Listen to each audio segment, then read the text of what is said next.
Ashok sir, 31 दिसंबर को director general of police की एक प्रेस कॉन्फ्रेंस हुई जिसमें उन्होंने पूरे साल की जो उपलब्धियां थी वो गिनवाई। और जब उनसे सवाल पूछा गया कि एसपीओज़ के बारे में, एसपीओज़ के लिए क्या कोई नई सौगात आने वाली है नए साल में, कोई एसपीओज़ के लिए तो उनका ये जवाब था कि वो टेम्परेरी हैं। उनकी तनख्वाहों में जो है इजाफे किए गए हैं और जितनी तनख्वाहें उनको मिल रही हैं 6,000, 9,000, 15,000 और 18,000, वो उनके लिए बहुत हैं। और इस तरह का कोई भी प्रावधान नहीं है कि उनको पक्का किया जाए। अगर एक जिस घर का मालिक ही मतलब ये नज़र रखे अपने बच्चों पे कि किसके साथ किस तरह का व्यवहार करना है, वो चाहता ही नहीं है कि वो परमानेंट हो या इस तरह की कोई वो चीज़ें गवर्नमेंट तक पहुंचाए, तो कैसे वो एसपीओ किस भरोसे पे काम करेंगे? नहीं, ऐसा ऐसा नहीं है कि ये जो एसपीएस का है, इसकी जो फंडिंग है, इनके जो वेजेस है, ये सेंट्रल गवर्नमेंट ऑफ इंडिया से आते हैं। और दूसरी बात रही इनकी रेगुलराइजेशन करने की, वो जो है डीजी जो है is not the only authority. DG साहब ये रिकमेंड कर सकते हैं, गवर्नमेंट को भेज सकते हैं, रिकमेंडेशन दे सकते से हैं। हेड ऑफ द डिपार्टमेंट की आपने बात की, उनके हाथ में अगर नहीं भी है, अगर वो सिफारिश कर सकते हैं एसपीओज़ की सेंट्रल गवर्नमेंट के सामने कि इनको पक्का किया जाए, वो सिफारिश नहीं कर रहे हैं। लेकिन इस तरह के बयान से जो है वो अपने ही 35,000 से ज़्यादा एसपीओज़ हैं, उनका मोरल जो है वो डाउन नहीं कर रहे हैं। नहीं, ऐसा नहीं है कि अब कैसे कह सकते हैं कि उन्होंने सिफारिश नहीं की होगी। हम नहीं कह सकते कि डीजी साहब ने ये सिफारिश नहीं की होगी कि इनको आप रेगुलराइज करें। लेकिन अब वो ये भी नहीं कह सकते ना, गवर्नमेंट है सर, सर्वेंट है, हेड है, वो नहीं कह सकते, मैं कह सकता हूँ। कौन चाहिए? अब ये लोगों का काम है, और आने वाले अनएम्प्लॉयड लोग हैं, यूथ है, उनको देखना है कि क्या इस सरकार में हमारा फ्यूचर है। बिल्कुल। गरीब आदमी को देखना है कि क्या हम इस सरकार में, इस तरह के सिस्टम में हम जिंदा रह सकते हैं, हमें ये लोग जिंदा रहने देंगे। ये ट्रेडर्स को देखना है कि क्या ये जो जिस तरह से लॉकडाउन, ये जीएसटी, ये सारा सिस्टम हुआ, तो क्या हमारा बिजनेस या जिस तरह से बड़े बड़े कॉरपोरेट हाउसेस जम्मू कश्मीर में लाए जाएंगे। और मैंने सुना लाए जाएंगे, लाएंगे नहीं, उनके साथ हज़ारों आदमी आएंगे, उनके क्वार्टर बनेंगे, सुन रहा है कि क्वार्टर बनाएंगे उन लोगों, ताकि बाहर से लाए, इनकी इसकी यहाँ की जो डेमोग्राफी है उसको ख़राब किया जाए, कश्मीरियत को और जो डोगरा कल्चर को मलियामेट कर दिया जाए। और आपको बताऊं कि इन्होंने जो है बैंक में भी जो है, शायद पता नहीं होगा, सुनने में ये 871 लोग इन्होंने बाहर की स्टेट्स के लगाए हैं। जी। अपना स्टेट का मुझे नहीं लगता जम्मू कश्मीर यूटी का कोई आदमी जम्मू कश्मीर बैंक में लगा होगा, लेकिन बाहर से ला के इन लोगों ने जो है कोई 871 की जो मेरी इन्फॉर्मेशन है आरटीए के थ्रू किसी का जो मिली है कि उसमें बाहर से लोग इन्होंने जम्मू कश्मीर बैंक में लगाए हैं। तो यहाँ का युवा सोच ले कि उसके साथ आने वाला उसका फ्यूचर क्या है। उसको आपको सिर्फ चपरासी की एक 4th क्लास की नौकरी मिल सकती है। उसके लिए आप लोग अप्लाई कर सकते हैं, चाहे आप एमए हैं, डबल एमए हैं या पीएचडी है। आप देख रहे हैं न्यूज़ शेयर इंडिया और मैं हूं अरफाज अहमद डैंग। आज की खास मुलाकात में हमारे साथ मौजूद हैं फॉर्मर डीआईजी व नेशनल कॉन्फ्रेंस सीनियर नेता अशोक अत्री जी। सर, स्वागत है आपके न्यूज़ शेयर इंडिया में। हाँ, thank you very much Afraz साहब, थैंक यू। अशोक सर, जिस तरह से जो निर्णय लिया गया था नेशनल कॉन्फ्रेंस के द्वारा कि पहली तारीख से जो है वो प्रोटेस्ट करेंगे, इस जो प्रपोजल आया है डिलिमिटेशन कमीशन का, तो जिस तरह से फारूक साहब को जो है हाउस अरेस्ट किया गया है, बाकी बड़े सारे नेतागण हैं जो दूसरी पार्टी से भी ताल्लुक़ रखते हैं, उनको भी हाउस अरेस्ट किया गया है, तो कैसे देखते हैं इसको? देखिए, इसमें ऐसा है कि प्रोटेस्ट करना जो है ये डेमोक्रेटिक राइट है, इसका कॉन्स्टिट्यूशन में प्रोविज़न है। और ये पहली बार हुआ है कि अगर कोई किसी पार्टी की लीडरशिप या कोई पॉलिटिकल लोग और कोई प्रोसेशन करना चाहते हैं और पीसफुल प्रोसेशन करना चाहते हैं, तो उनको अलाउ करना चाहिए। और ये बड़ी बदकिस्मती है कि बजाय उनको अलाउ करने के, आपने 3 फॉर्मर चीफ मिनिस्टर्स को हाउस अरेस्ट कर दिया। उनके जो सेकंड लाइन लीडरशिप थी उनको भी आपने हाउस अरेस्ट कर दिया, घर से बाहर नहीं निकलने दिया। तो लेकिन उसके बावजूद भी ये जो प्रोटेस्ट था, जैसे आप कह रहे हैं, या मैं आपको बता देता हूँ, ये प्रोटेस्ट डिलिमिटेशन कमीशन के खिलाफ था। जी। और वो यही डिमांड कर रहे थे कि जिसमें उन्होंने 6 सीटें जम्मू के लिए और 1 सीट वहाँ कश्मीर के लिए प्रपोज़ की है। तो उनका ये मानना था कि साहब, आप इसमें जो क्राइटेरिया होता है डिलिमिटेशन कमीशन के लिए, जो गाइडलाइंस है, उसके लिए ये है कि आप सबसे पहले पॉपुलेशन कंसिडर करें। पॉपुलेशन देखें कि क्या है, पॉपुलेशन किसकी है। अगर आपके पास एरिया ज़्यादा है, वहाँ पॉपुलेशन नहीं है, तो कॉन्स्टिट्यूंसी क्रिएट करने की कोई सेंस ही नहीं बनती है। और इससे मैं और एक डिलिमिटेशन कमीशन के जो लोग हैं, जो हेड कर रही है मैम, हेड कर रिटायर्ड सुप्रीम कोर्ट जज, मैं उनसे ये पूछना चाहता हूँ कि वो जनता को ये बताएं कि जब आप नोटिफिकेशन निकालते हैं डिलिमिटेशन कमीशन की, उसमें आप ये बताएं कि आप सब प्लेन एरियाज़ के लिए वोटर्स की स्ट्रेंथ क्या फिक्स कर रही है आप, जी कितना फिक्स कर रही हैं, और हिली एरियाज़ के लिए जो है टेरेन के लिए वोटर्स की कॉन्स्टिट्यूशन की क्या स्ट्रेंथ होगी, वोटर्स की क्या स्ट्रेंथ होगी। जो मैं समझता हूँ, जो हमें जो बताया गया है उसमें ये था कि सब प्लेन एरियाज़ के लिए जो 1 लाख से नीचे कॉन्स्टिट्यूंसी नहीं बन सकती, जी और पहाड़ी इलाके में 75,000 के नीचे कॉन्स्टिट्यूंसी नहीं होगी। तो डिलिमिटेशन कमीशन का भी यही था। एक तो ये था कि बाउंड्रीज़ को रीडिज़ाइन किया जाए, हर कहीं एक तहसील कहीं दूसरी तहसील ओवरलैपिंग है, इंटर डिस्ट्रिक्ट ओवरलैपिंग है, तो उसको ख़त्म किया जाए। This was the first thing the commission had to do. और सेकंड थिंग ये थी कि उस पर अगर क्रेशन की गुंजाइश बनती है, 2011 सेंसस को आप लेके आप चल रहे हो, तो उससे गुंजाइश बनती है तो आप उस तरह से प्रपोज करिए। आप एक ही आप सिर्फ देख रहे हैं कि बीजेपी नेताओं की कन्वीनियंस क्या है। आप जो बीजेपी में लोग हैं, जो कुछ नए आए हैं, आप उन लोगों को एडजस्ट करना चाहते हो, और उनमें बंदर बांट करना चाहता है ये कमीशन कि तुम यहाँ से खड़े हो जाओ, तुम इधर से हो जाओ, इसको इधर से दे देंगे। ऐसा नहीं होगा। आपको पार्टी की कन्वीनियंस नहीं देखनी है किसी की। आपको जब आप ये बाउंड्रीज रीड्रा कर रहे हैं, आप एडिशनल कॉन्स्टिट्यूंसीज प्रपोज कर रहे हैं, तो सबसे पहले आप जनता को ये बताइए, जब आप नोटिफिकेशन निकालते हैं, कि कॉन्स्टिट्यूंसी की स्ट्रेंथ क्या है, प्लेन एरियाज़ की और हिली एरियाज़ की। जब तक ये चीज़ आप क्लियर नहीं करेंगे, तब तक लोगों को समझ में नहीं आएगी कि आपने कर क्या रहे हैं। क्या ये जो कमीशन है ये फेयरली काम कर रहा है, कि या इम्पार्शली काम कर रहा है, या इसमें कोई पार्शियलिटी हो रही है। अशोक सर, अगर बात करें हम, जिस तरह से बड़े सारे लोगों का ये भी कहना है कि जो नेशनल कॉन्फ्रेंस है वो इस पे सिर्फ पॉलिटिकल जो एक पॉलिटिक्स कर रही है। 3 लोग जो इस कमीशन का हिस्सा थे वो नेशनल कॉन्फ्रेंस से ताल्लुक़ रखते हैं, तो फिर ये पॉलिटिक्स क्यों? इस पे कोई पॉलिटिक्स की कोई बात ही नहीं है। और ये जो आप इनके जो कमीशन के एसोसिएट मेंबर पार्लियामेंट्स हैं, जिसमें आपने देखा कि वो जुगल किशोर जो हैं, वो भी मेंबर पार्लियामेंट बीजेपी से है, वो भी इसी कमीशन का एसोसिएट कमीशन में मेंबर है। डॉक्टर जितेंद्र सिंह है, वो भी मेंबर पार्लियामेंट है उधमपुर कॉन्स्टिट्यूंसी से, वो भी उसमें शामिल थे। वो तो ये कहना कि सिर्फ क्योंकि एनसी के मेंबर इसमें थे और वो इस चीज़ को ज़्यादा इस पर जो है वो बात कर रहे हैं, तो वो पॉलिटिक्स कर रहे हैं, ऐसा कुछ नहीं है। इसमें पॉलिटिक्स तो ऑलरेडी आप लोगों ने कर दी कि आपने 6 दे दी है विदाउट किसी का जो क्राइटेरिया है उसको फॉलो किए बगैर, उसको आपने इग्नोर करके आपने 6 कॉन्स्टिट्यूंसीज प्रपोज कर दी, and you are not able to justify कि आपने किस ग्राउंड्स के ऊपर, क्या ग्राउंड्स है, किस क्राइटेरिया के ऊपर आप जो है जम्मू को 6 और उसको 1 देना चाहते हैं। और वैसे भी रिटायर्ड हाई कोर्ट जज है रहे हो आप, और उसमें बैलेंस में तो वी एक्सपेक्ट ये बड़ी फेयर रिपोर्ट होनी चाहिए, और होनी भी चाहिए। आप इंडिपेंडेंट बॉडी हो, आपको कुछ लेना देना नहीं है पॉलिटिकल पार्टी से, ठीक है। उन्होंने आपको अपॉइंट किया है, साल के 2 साल के 1 साल के लिए किया है, बाद में 1 साल एक्सटेंशन करके दे दिया, तो उसका आप अपना काम करें। आपको क्या लेना है पॉलिटिकल पार्टी से? कोई पॉलिटिकल पार्टी हो, जो आपको ठीक लगता है, जो क्राइटेरिया है उसके बताओ काम करे। मुझे नहीं लगता कि कोई भी आदमी के कमीशन के ऊपर उंगली उठा सकता है ये। और इससे पहले मैं आपको बता दूं, जब पहले सेंसस हुआ था 1996 में, उस वक्त मैं आपको बता दूं कि उस वक्त जब उसमें 11 सीटें बढ़ाई गई थी उस वक्त, और 11 सीटों में उसमें 5 सीटें कश्मीर को, इसको जम्मू को दी गई थी उस वक्त, जी और कश्मीर को 4 सीट्स मिली थी, और 2 सीटें जो है वो लेह और करगिल में बढ़ाई गई थी। तो अगर वही फार्मूला जो इसी तरह का कर लेते हैं, अगर आपने 6 सीटें 7 सीटें प्रपोज की है, 80 सीटें आप बनाना चाहते हो, तो ठीक है यार, आप 4 सीटें ले लो, कश्मीर को 3 दे दो। तो मुझे लगता है कि अगर ऐसा होता तो शायद कश्मीरियों के लोग जो है, कश्मीर की जो पार्टियों की लीडरशिप है, वो सेटिस्फाई हो जाती है, और कमीशन के खिलाफ इस तरह की रिजल्टमेंट नहीं होती। अशोक सर, जिस तरह से अगर कल की ही हम बात करें, जिस तरह से एक हादसा जो है कटरा वैष्णो देवी जो वहाँ पे हुआ है, और एडमिनिस्ट्रेशन जो है वो कहीं ना कहीं एक नाकाम साबित हुई है।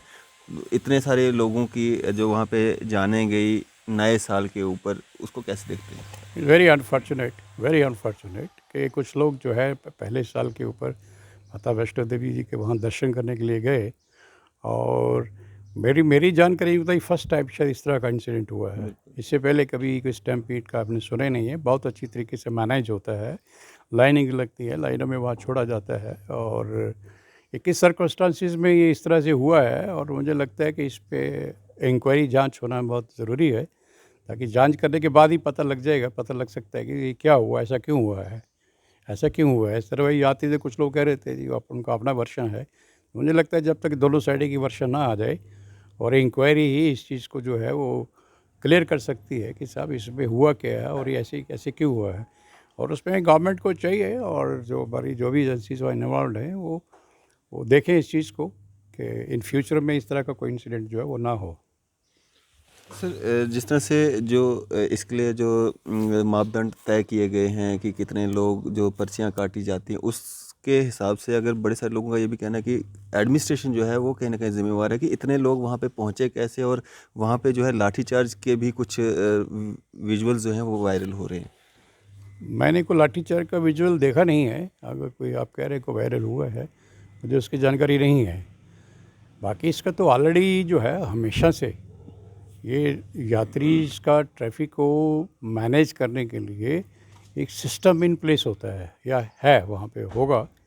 वो सिस्टम इन प्लेस यही है कि ठीक है साहब वहाँ पे भवन में बहुत रश हो गया है और आप बाकी यात्री मत छोड़ें जब तक यहाँ का जो थोड़ा सा जो रश कम नहीं हो जाता है और लोग वापस आना शुरू नहीं हो जाते।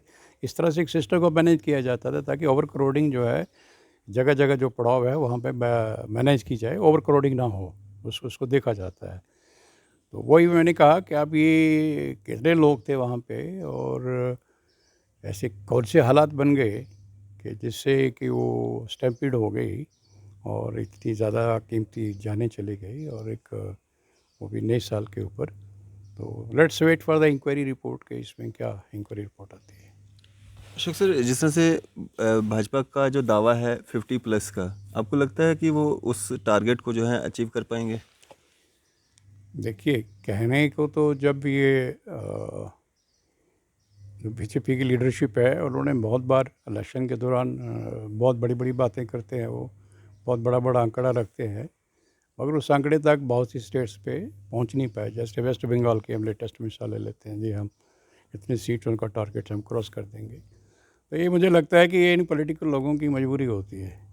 वो कभी नहीं कहेंगे, हार भी रहे होंगे, वो कभी नहीं कहेंगे जी कि आने वाले इलेक्शन में हम हार जाएंगे, हमें इतनी सीटें मिलेंगी। तो वो ये है कि वो हमेशा बढ़ा चढ़ा के ही अपना बताते हैं जी हम इतनी सीटें निकाल लेंगे।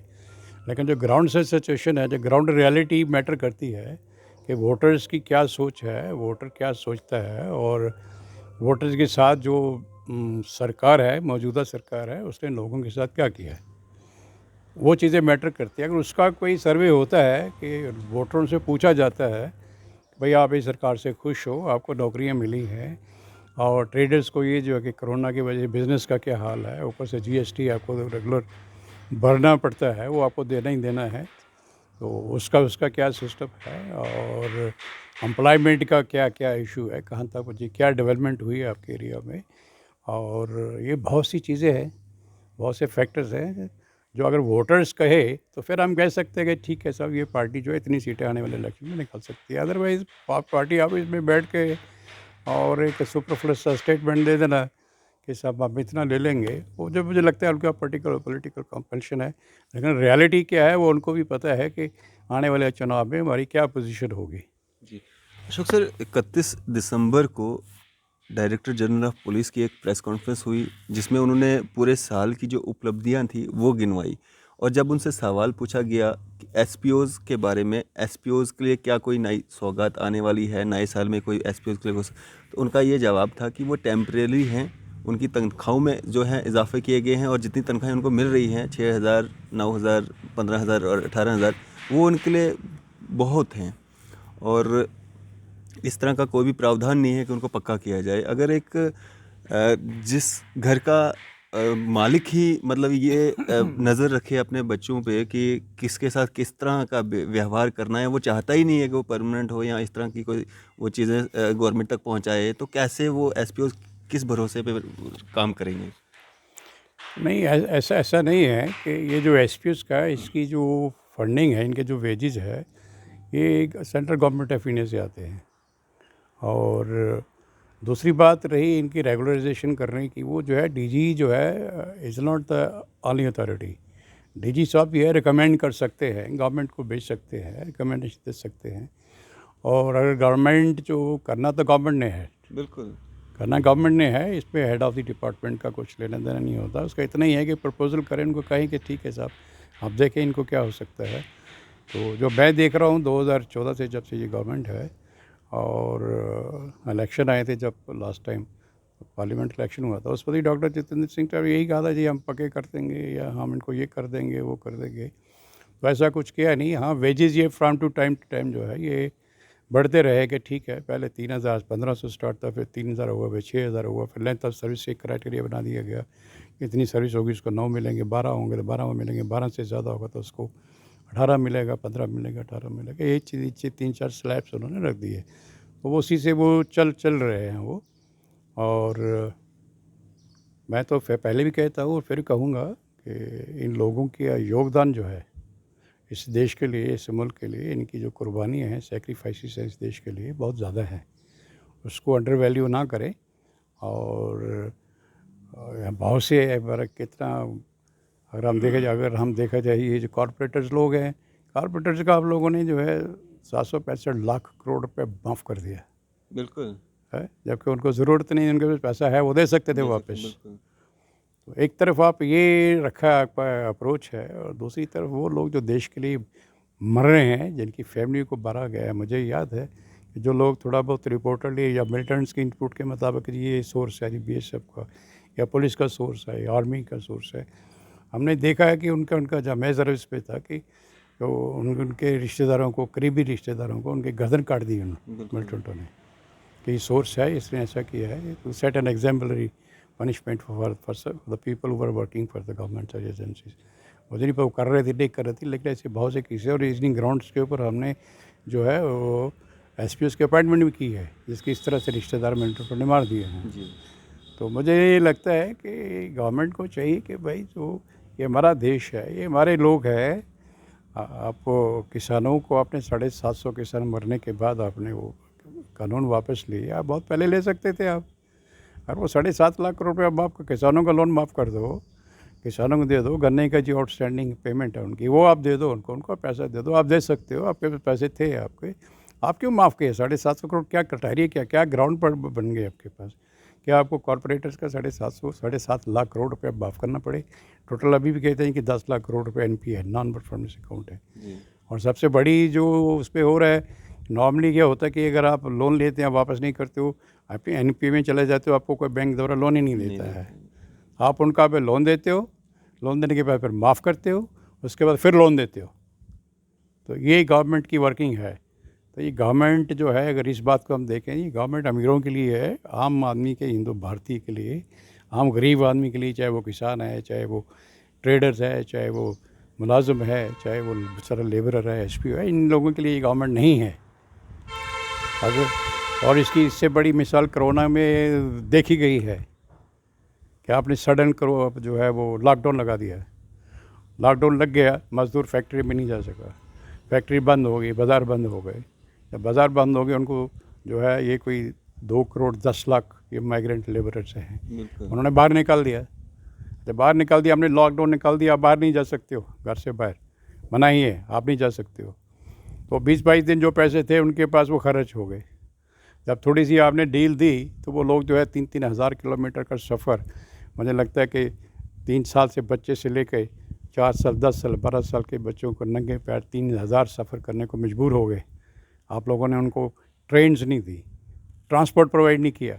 बिल्कुल तो ये कह सकते हैं कि ये गरीबों की सरकार है, ये गरीबों के लिए काम करना चाहती है, ये सरकार गरीबों के लिए बनी है? नहीं, इस सरकार को अमीरों ने बनाया है, कॉरपोरेटरों ने बनाया है, और इसलिए ये कॉरपोरेटर्स के ही काम करती है और उनके ही काम करेगी। और अब आने वाले इलेक्शन में अगर तब भी अगर लोग नहीं सुधरेंगे, लोग ये चीज़ें भूल जाएंगे, तो मुझे लगता है कि ये उनकी अपनी भी और बहुत बदकिस्मती होगी। सर, जिस तरह से हेड ऑफ द डिपार्टमेंट की आपने बात की, उनके हाथ में अगर नहीं भी है, अगर वो सिफारिश कर सकते हैं SPOs की सेंट्रल गवर्नमेंट के सामने कि इनको पक्का किया जाए, वो सिफारिश नहीं कर रहे हैं, लेकिन इस तरह के बयान से जो है वो अपने ही 35,000 से ज़्यादा SPOs हैं, उनका मोरल जो है वो डाउन नहीं कर रहे हैं। नहीं, ऐसा नहीं है कि अब कैसे कह सकते हैं कि उन्होंने सिफारिश नहीं की होगी। हम नहीं कह सकते कि DG साहब ने ये सिफारिश नहीं की होगी कि इनको आप रेगुलाइज करें, लेकिन अब वो ये भी नहीं कह सकते ना, गवर्नमेंट है सर, सर्वेंट है, हेड है, वो नहीं कह सकते, मैं कह सकता हूँ। या मुझे ये लग सकता है कि हो सकता है कि सेंट्रल गवर्नमेंट ने कहा, ये नहीं हो सकता है, बिल्कुल ठीक है ना। अब वो आपके प्रेस पे आके तो शेयर नहीं ना करेंगे। बिल्कुल तो ऐसा नहीं है, हमारा जो भी आप जिस लेवल पे भी हेड करते हैं, हमने भी हेड किया है, और जब डीआईजी रेंज था तो मैंने देखा कि बहुत से एसपीओ जो हैं जो पेश हो गए मेरे पास। वो कहने लगे साहब कि देखिए आपने इतना काम किया, ये किया, वो किया, तो वो रेगुलाइज हो गया, हम रेगुलाइज नहीं हुए। तो मैंने सब केसेस बुलाए, एग्जामिन किए। कहने का मतलब ये है कि जो अफसर होता है वो सिंपैथी होती है, वो अपनी पूरी कोशिश करता है, लेकिन क्योंकि वो अथॉरिटी नहीं होता है, उसकी मानना नहीं मानना वो गवर्नमेंट का काम है या ऊपर वाले हायर फॉर्मेशन का काम होता है। तो हमने वो लाया, उनको मैंने स्क्रीनिंग की। हमने स्क्रीनिंग करने का मुझे लगा कि ये यार ये लोगों का रेगुलाइज होना चाहिए। और मैंने उनका वो मीटिंग जो डिस्ट्रिक्ट रेंज लेवल पे होती है, उनको मीटिंग करके डिस्कस करके हमने केसेस भेजे। और मुझे खुशी है कि अगर हमने 40-22 जितने केसेस भेजे, सब के सब पुलिस हेडक्वार्टर ने रेगुलाइज कर दिए। मुबारक है हाँ, आपको। तो मैंने मुझे नहीं मतलब ये है कि मैं ये बात आपने बताना चाहता कोशिश की हूँ। उनका हाँ, परिवार। मतलब ये है कि हर एक अफसर जो है जिसके नीचे कोई लोग काम करते हैं, चाहे एसपीओज है या कोई दूसरे लोग हैं जिनकी कोई परेशानी होती है, तो उसमें यह है कि अफसर जो है वो ज़रूर कोशिश करता है, उस लेवल को एजिटेट करता है, उस लेवल को पहुंचा देता है, और कभी कभी बात भी करता है कि नहीं सर होना चाहिए। अफसर से थोड़ा सा हम कह सकते हैं कि सर वो ज़्यादा उस पर एम्फेसिस देता है कि ये होना चाहिए, कर दीजिए, लोग डिज़र्विंग, और अफसर मान भी जाते हैं। जी जी। ऐसा है। सर बहुत सारी शिकायत ऐसी भी आती हैं, कुछ क्राइटेरियाज बनाए गए हैं जो इन एसपीओज को जो है पक्का किया जाए। वो स्पोर्ट्स कोटे के जो सर्टिफिकेट जिनके पास होगी उनको पक्का किया जाता है, आईटीआई डिप्लोमा जिनके पास होगा उनको पक्का किया जाता है, या किसी जो मिलिटेंसी उसमें जो होंगे नाम होंगे उनके, उनको पक्का किया जाता है। लेकिन बहुत सारी फाइलें जो जमा होने के बावजूद भी जो हैं, जिनके नाम उनमें हैं भी, वो फाइलें भी अभी तक पेंडिंग रखी गई हैं सर, उनको भी पक्का नहीं किया जा रहा है। देखिए, बीजेपी एस्टेब्लिशमेंट जो है जॉब ले सकती है, किसी को जॉब दे नहीं सकती। जॉब लेना जानती है लेकिन जॉब देना चाहती ही नहीं है। और इनकी क्या मजबूरी है कि इनके बैंक्स खाली हो गए, इनका खजाना खाली हो गया है। ये नहीं चाहते कि अभी इनको लगाएंगे तो नौकरियां लगाएंगे तो पैसे कहाँ से देंगे। इसीलिए डोनेशन ये मांग रहे ये हैं। मुझे लगता है हकीकत है, लोगों को समझना चाहिए। और इसका सबसे बड़ा सबूत ये है कि जब से हमारे यहाँ जम्मू कश्मीर की बात ले लो या मुल्क की बात ले लो, ये लोग 2014 से लेके हमारे जम्मू कश्मीर में हैं। मुझे ये बता दें कि इन्होंने कितनी नौकरियाँ दी हैं। इन्होंने जम्मू कश्मीर वालों को, हमारे जो अनएम्प्लॉयड यूथ है, उनको कितनी नौकरियाँ दी हैं, बता दें कि साहब इतने डिपार्टमेंट है, हमने ये कर दिया, इसमें ये कर दिया, इस पर वो कर दिया। ये गवर्नमेंट जो है ये परमानेंट जॉब देने पे यकीन नहीं करती है, ये कॉन्ट्रेक्चुअल लेबर्स पे यकीन करती है कि कॉन्ट्रेक्चुअल जॉब दिए जाएं। जी।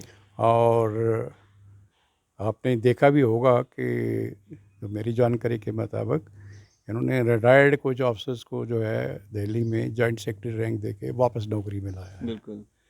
इन्होंने, मैंने ये भी सुने में भी स्टेट में भी आया है, कुछ रिटायर्ड इंजीनियर्स को ये कॉन्ट्रेक्चुअल बेसिस पे ला रहे हैं। ला रहे हैं, बिल्कुल। इसका मतलब ये है कि ये डॉग सिस्टम चलाना चाहते हैं कि वो सस्ते में मिल जाएगा, रिटायर्ड है, कोई इसको पेंशन नहीं देनी है, कोई इसको रेगुलर सैलरी नहीं देनी है, और जितनी देर ज़रूरत होगी काम लेंगे, नहीं होगी निकाल देंगे। बिल्कुल। तो जब ये सोच के लेके आप चलते हो तो फिर ये हमें एक्सपेक्ट करें कि ये लोग नौकरियां देंगे, परमानेंट जॉब देंगे आपको, मुझे नहीं लगता है। सर क्या एक मैसेज देना चाहेंगे आम जनता के लिए? आम जनता के लिए ये है कि इस गवर्नमेंट की परफॉर्मेंस को आप जज करें और अपनी मेमोरी को जो है थोड़ा पीछे ले जाएं, उसको याद रखें, और कि कोरोना में क्या हुआ आप लोगों के साथ, इस चीज़ को भूलना नहीं चाहिए। पहले तो लॉकडाउन, अनएम्प्लॉयमेंट, जिससे अनएम्प्लॉयमेंट हो गई, उसके बाद जो लोग हॉस्पिटल में गए, पहले तो 1.5-2 साल के लिए कोई वैक्सीनेशन नहीं, कोई वैक्सीनेशन नहीं थी, कोई दवाई नहीं थी आपके पास वेंटिलेटर नहीं थे, आपके पास ऑक्सीजन नहीं थी।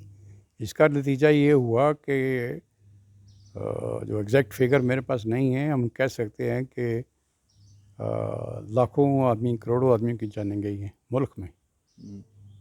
और इससे ज़्यादा बदकिस्मती क्या हो सकती है। हम हिंदू कहते हैं, हिंदू देश बनाएंगे, वो भाई आप लोग उनको संस्कार के लिए लकड़ियाँ प्रोवाइड नहीं कर सके, और वो लोगों को वो उसमें रैप अप करके और लोगों ने जमुना में फेंका उन लोगों को, दिल्ली में फेंका, और वो लाशें ऐसे तैर रही हैं जैसे कि हमारे यहाँ इधर चनाब रिवर में वो जब क्या बोलते हैं वुड स्लॉग जो लोग शतीरियाँ फेंका करते थे ऊपर से, डोडा से, पहाड़ी इलाके से, इस तरह से लाशें तैर रही हैं और फिर हम बात करें कि हम हिंदू हैं, हमारे हिंदू हैं और उनको अपने संस्कार के लिए आप पर वो नहीं, इतनी इनकॉम्पिटेंट गवर्नमेंट है कि वो संस्कार के लिए उनको जगह स्पेस प्रोवाइड नहीं कर सके। उनको जो सामग्री चाहिए होती है वो नहीं आप दे सके, लकड़ी नहीं दे सके आपको जलाने के लिए। तो ये अगर ये हिंदुस्तान है, ये ऐसा हिंदुस्तान ये बना रहे हैं, हिंदुस्तान तो है नहीं, भारत बना रहे हैं।